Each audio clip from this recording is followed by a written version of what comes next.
Kris Kobach, one of the former leaders of President Donald Trump's controversial voter fraud commission, is locked in a Republican primary race for governor of Kansas that remains too close to call. And the tight election is being decided just as a former member of the commission is speaking out against the work the now-defunct group did. Maine Secretary of State Matthew Dunlap, a Democrat, said he was iced out of participating in the committee.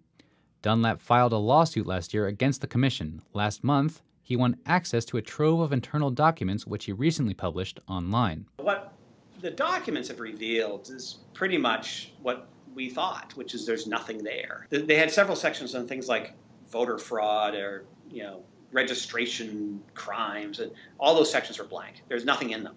Kobach is currently Kansas's Secretary of State and has long pushed for stricter voting rules. But he gained national prominence after Trump tapped him to head the Voter Fraud Commission, which was established shortly after Trump's claim that 3 to 5 million votes in the 2016 election were illegal. Dunlap told the Washington Post it appears the commission's goal wasn't to investigate the president's claims, but to validate them.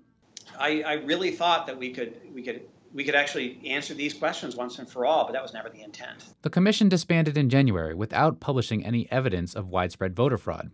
But Kobach has still rejected Dunlap's claims as laughable, pointing to a potential voter fraud problem as evidence of a much broader nationwide issue. The evidence Kobach usually cites is highly contested. He often draws on a 2017 report that found over 8,000 instances of likely duplicate votes in the 2016 election. Data experts have pointed out that number is statistically insignificant and likely inflated by human error in record keeping. Past analyses of voter fraud have found only a handful of legitimate cases among millions of ballots cast. There's also concerns that some of the proposed solutions to voter fraud could end up suppressing more legitimate votes than fraudulent ones. Kobach is going up against incumbent Governor Jeff Colyer for the GOP nomination. Whoever wins will take on Democratic State Senator Laura Kelly and independent candidate Greg Orman in the general election.